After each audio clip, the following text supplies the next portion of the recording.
Let's pray. Almighty God, whom in your wisdom and goodness have appointed the offices of leaders and legislative assemblies for the welfare of society and the just government of the people, we beseech you, behold, with your abundant favor, as your servants, whom you have been pleased to call to the performance of important trusts in this republic. Let your blessings descend upon us here assembled, and grant that we treat and consider all matters that shall come under our deliberations in so just and faithful a manner as to promote your honor and glory, and to advance the peace, prosperity, and welfare of our country, and of those whose interest you have committed to our charge. Amen.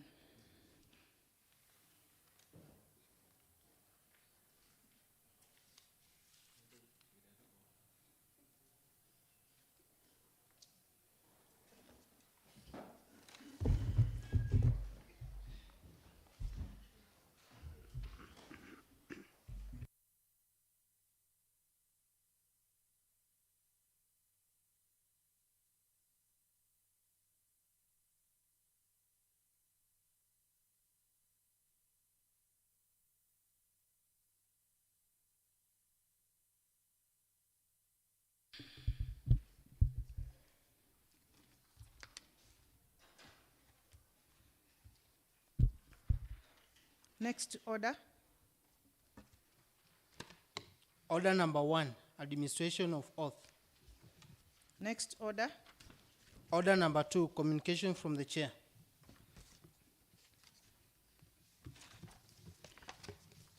Honorable members, I have some communication to make. Communication from the chair. Good afternoon, honorable members. I have the following communication to make concerning your mandate and especially attendance to plenary sittings and meetings of the Assembly. Honorable members, Article 183 of the Constitution and Section 8 of the County Government Acts provide the functions of the County Assembly, which can be summarized as follows: legislation, oversight, and representation. These functions and mandates are undertaken by honorable members through plenary sittings and committees, and it is therefore very critical that members treat plenary and committee sittings, including retreats and the site visits, with utmost importance, as they form the basis why you were elected. Further, as you recall, each honorable member ascribed to oath of office pursuant to Article 74 of the Constitution. In the oath, each of you vowed to serve the people and Republic of Kenya in the elected ward diligently and also defend the Constitution.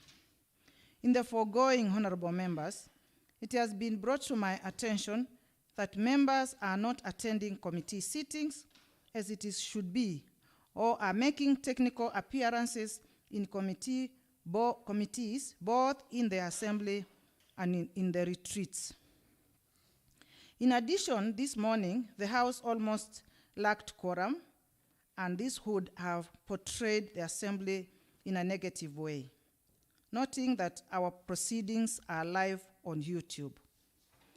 Honorable members, Article 194, Subarticle 1 of the Constitution provides that the office of a member of a county assembly becomes vacant, 1, if the member dies, 2, if the member is absent from 8 sittings of the assembly without permission in writing of the Speaker of the Assembly and is unable to offer satisfactory explanation for the absence. C, if the member is removed from the office under this Constitution or legislation enacted under Article 80. D, if the member resigns in writing, addressed to the Speaker of the Assembly.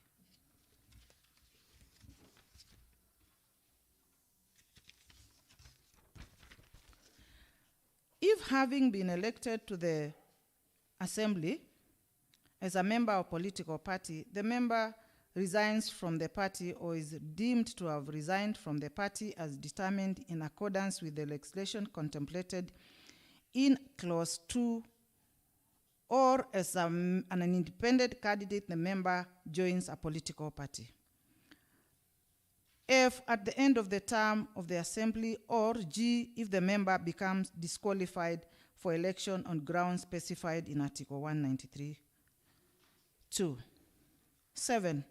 Further, Honorable Members, Standing Order 222 provides, 1. If during any session a member is absent from 8 sittings of the assembly without permission in writing from the Speaker shall report the matter to the assembly, and the matter shall stand referred to the Committee of Powers and Privileges for hearing and determination.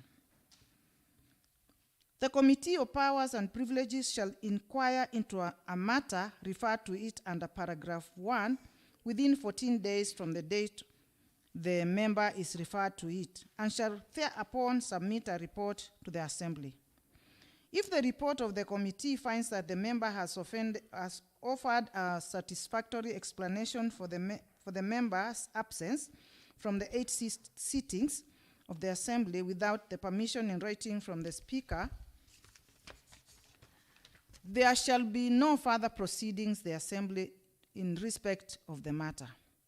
If the report of the committee finds that the member has not offered a satisfactory explanation for the member's absence from 8 sittings of the Assembly under paragraph 1, the chairperson of the committee or a member of the committee designated by the committee for that purpose shall, upon submitting the report, give a 3 days notice of a motion that, and I quote, "This assembly notes that the report of the Committee of Powers and Privileges laid on the table of the assembly on blah blah regarding with other necessary modification, a motion under paragraph 4 shall be debated in the usual manner of debating motions, except that no amendment shall be permitted to the motion.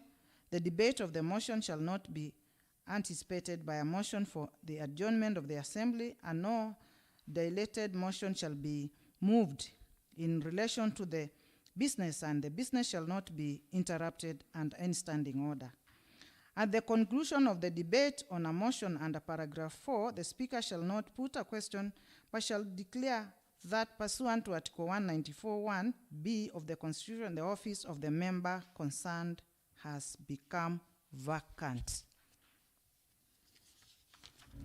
Honorable members, the Constitution and our standing orders give a lot of emphasis in the attendance of plenary sittings, and one can be able to lose their seat as a result of the absenteeism.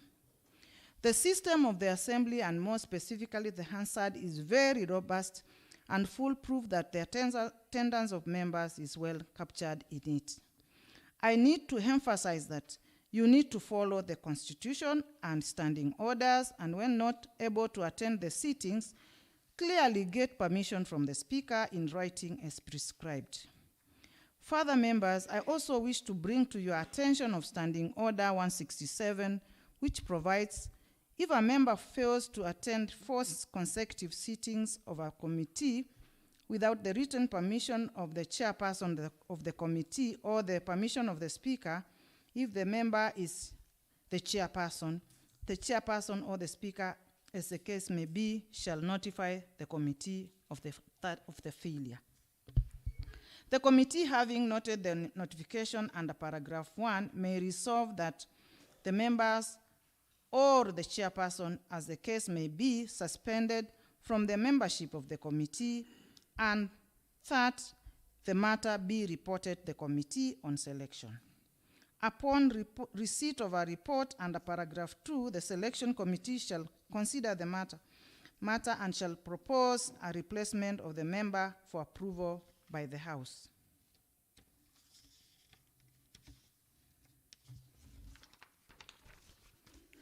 I urge the chairs to be fully in charge of their committees and ensure members attend committees and participate fully. The systems of the committees are robust beyond the physical register that you members sign and can be verified. Honorable members.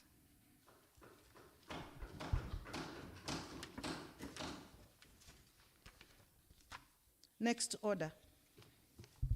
Order number 3, messages. Next order. Order number 4, petitions. Next order. Order number 5, papers. Next order. Order number 6, notices of motion. May I call upon Honorable Peter Kilonzo to give the notice of motion.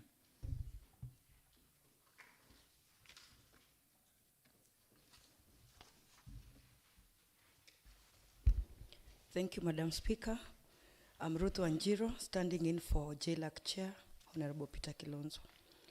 Honorable Speaker, that aware that the Committee on Justice and Legal Affairs is a select committee which draws its mandate from the Machakos County Standing Order 190 of the second schedule, which defines its mandate as follows: to deal with all constitutional affairs, the administration of law and justice, including the elections, ethics, integrity, and anti-corruption and human rights.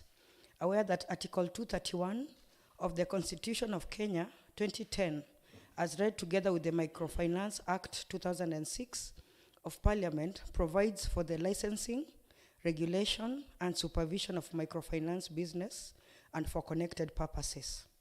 Noting that pursuant to Standing Order 41, a statement on institutions masquerading as microfinance institutions and loaning members of the public monies and later auctioning their property was sought in the House on 18th October 2022 and referred to the Justice and Legal Affairs Committee. Honorable Speaker, I wish to give notice of motion that this Honorable House approves the report of the Justice and Legal Affairs Committee on harassment of members of the public by microfinance institutions in Matu. Thank you, Madam Speaker. Thank you, Honorable Member. Next order. Order number 7, statements. May I call upon Honorable Vincent Mutie, Chairperson, Health and Emergency Services Committee, to proceed and respond to the statement that was sought by Honorable Dickson Maundu this morning.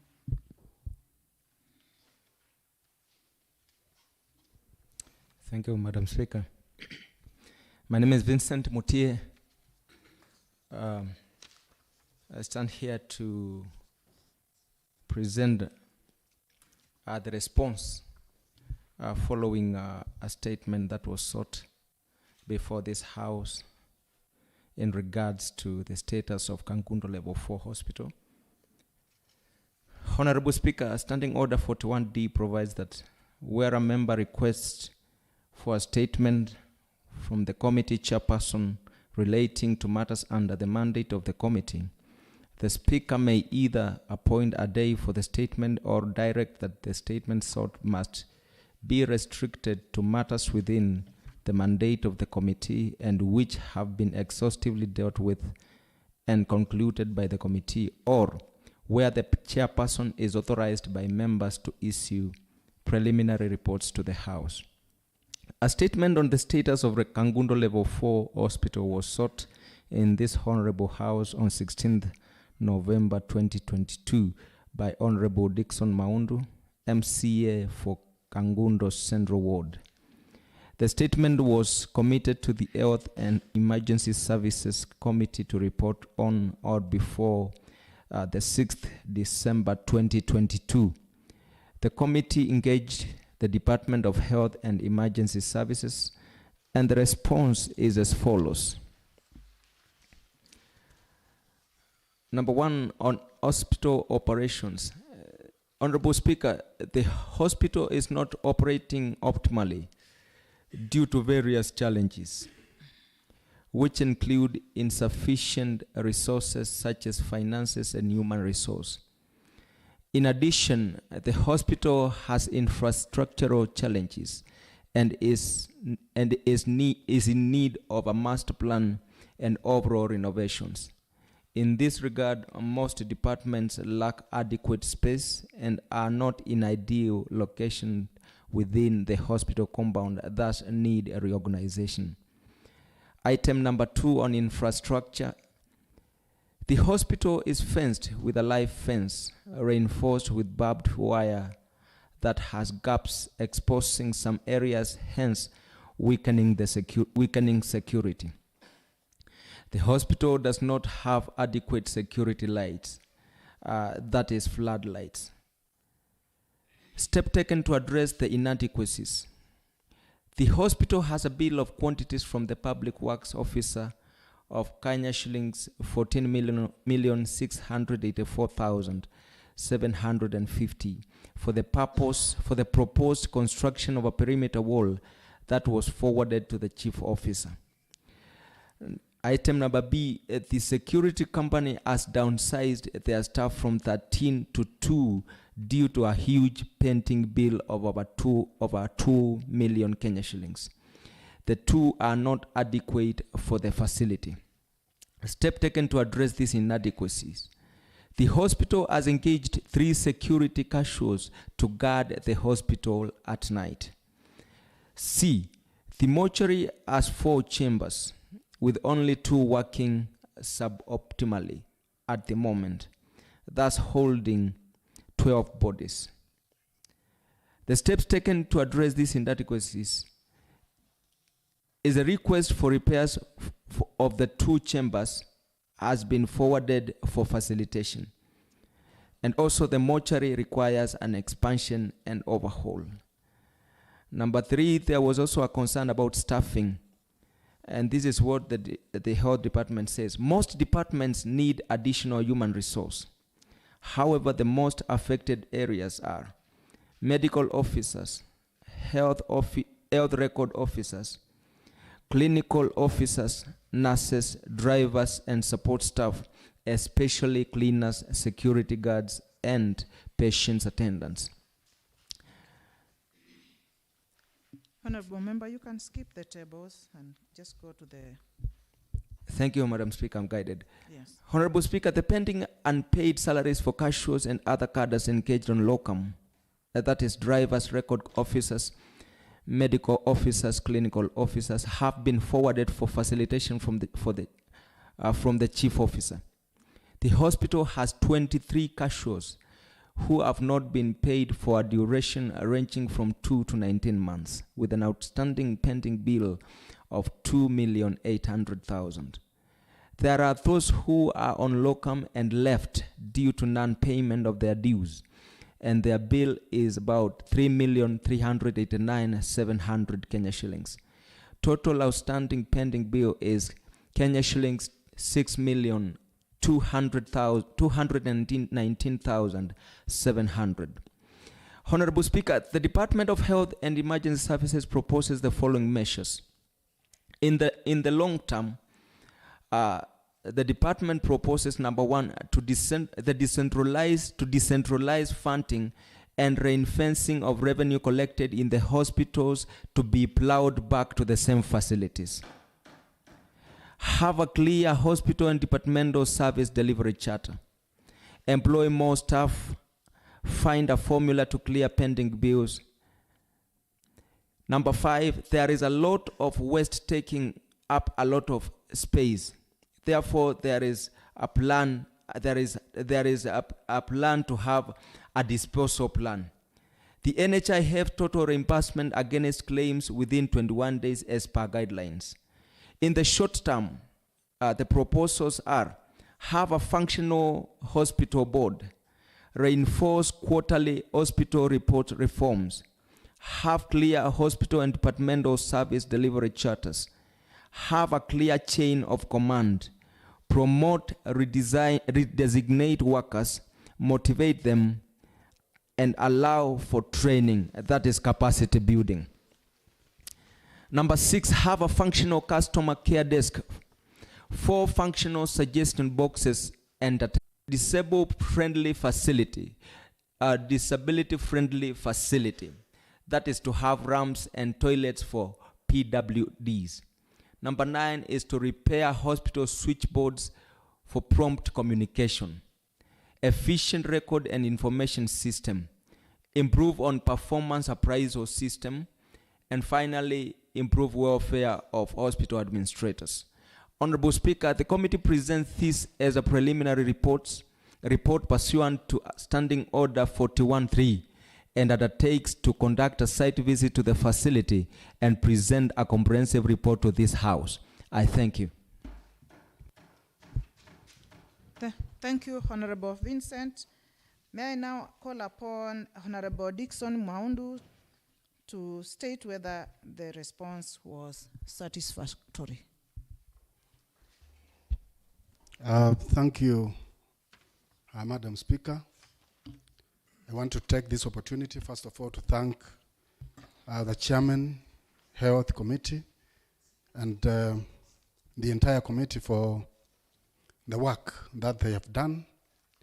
I am happy at least they have come up with something that will be tangible to the hospital. This facility is a facility that serves people from all the way from Rai, Mwala, Matungule, and all those areas. And therefore it is very important that we have adequate staff. I wanted to add, Honorable Speaker, with your permission, as a short-term remedy. I think a short-term remedy should at least have a minimum, not just a short-term. They should at least tell us short-term means what, 2-3 months or something like that. Otherwise, Madam Speaker, I want to thank once again the Chair. Thank you so much, Madam Speaker. Thank you very much, Honorable Member. So I take it to mean that the statement was satisfactory, save for the time frame that has not been given. Yes, Madam Speaker. Thank you so much for the report. Thank you very much. Madam Speaker, just to give a clearance, as we had indicated that this is a preliminary report, we will table a more comprehensive report. I suppose even the timelines will also be addressed during that time. Thank you. Thank you. It has been clarified that this is purely an interim report. There will be a comprehensive report to come. Thank you, members. Clerk, could we have the next order? Order number 8, motion, approval of report on financial statements of Mwala Water Company for the year ended 30th June 2018. May I call upon Honorable Philip Ndolo to proceed and move the motion.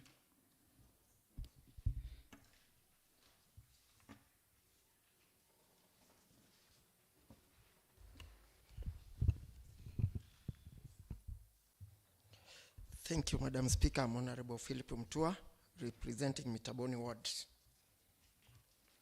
Honorable Speaker, that aware that Article 229, Sub 5 of the Constitution provides that the Auditor General may audit and report on the accounts of any entity that is funded from public funds. Further aware that Article 229, Sub 7 of the Constitution that provides that audit report shall be submitted to Parliament or the relevant county assembly. Cognizant that the audit report on financial statements of Mwala Water and Sewerage Company for the year ended 30th June 2018 was received in the assembly pursuant to Article 229, Sub 7 of the Constitution.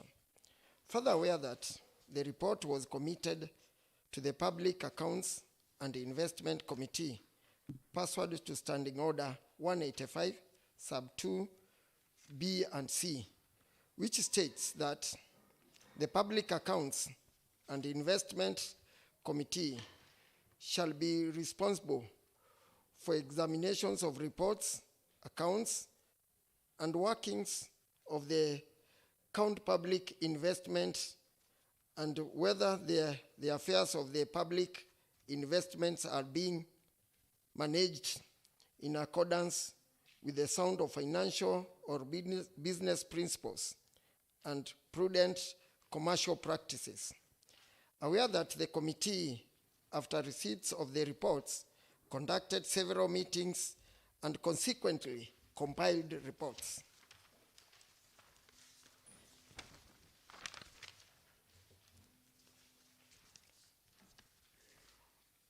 Honorable Speaker, I wish to move the motion that this House approves the report of Public Accounts and Investment Committee on financial statements of Mwala Water and Sewerage Company for the year ended 30th June 2018.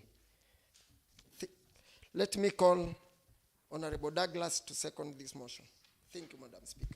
Honorable Douglas, proceed.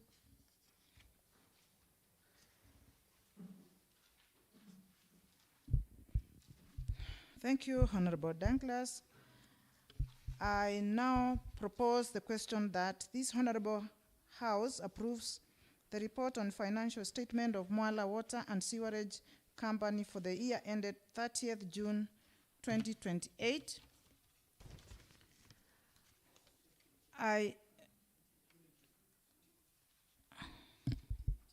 2018, sorry.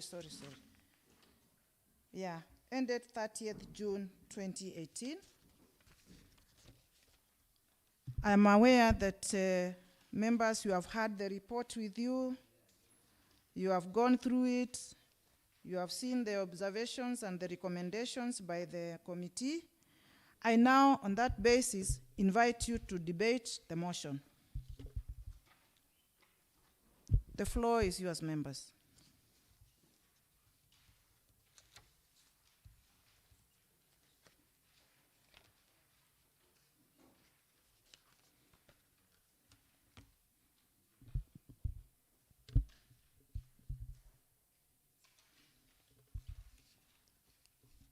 Do we have contributions from the members? Mheshimiwa Mwoki. Thank you, Madam Speaker. I want to contribute in support of the report that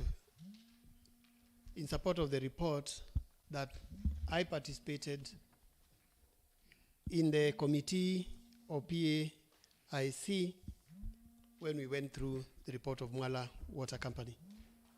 I am saying that because I have, or as we were discussing, we found the queries that are being asked by the auditor, why of undisclosed material, uncertainty relating to a going concern, inaccurate and financial statements, corporate governance and all that.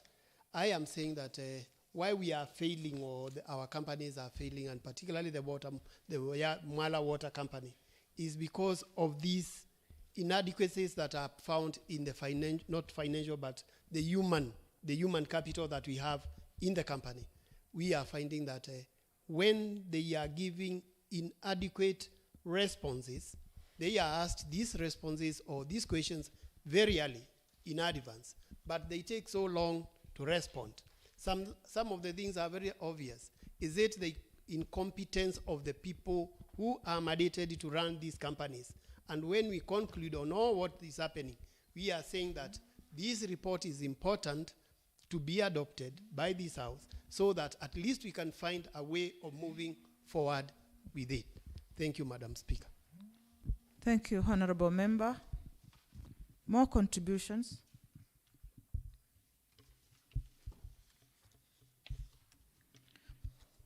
I now put the question that this House approves the report on financial. Sorry, I now invite the mover to reply before I proceed to put the question.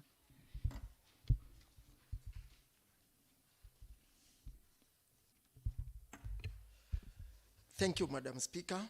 I'm Honorable Philip Mtuandolo, representing Mitaboni, and also the chairman of PAC.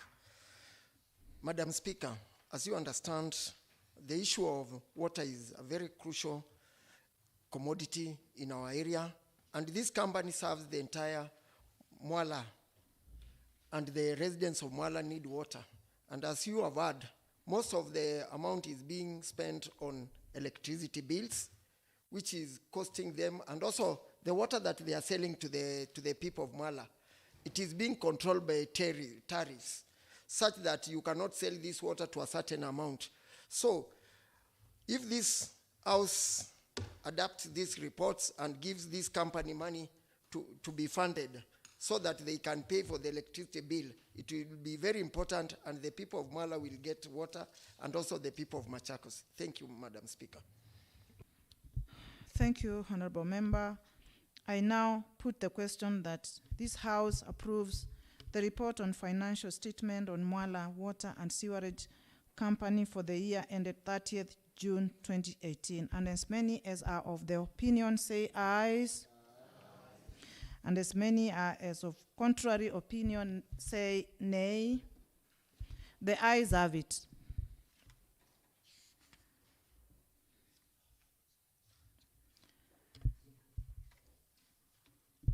We have no more business in the House. The House adjourns to Wednesday, 7th December 2022 at 10 a.m.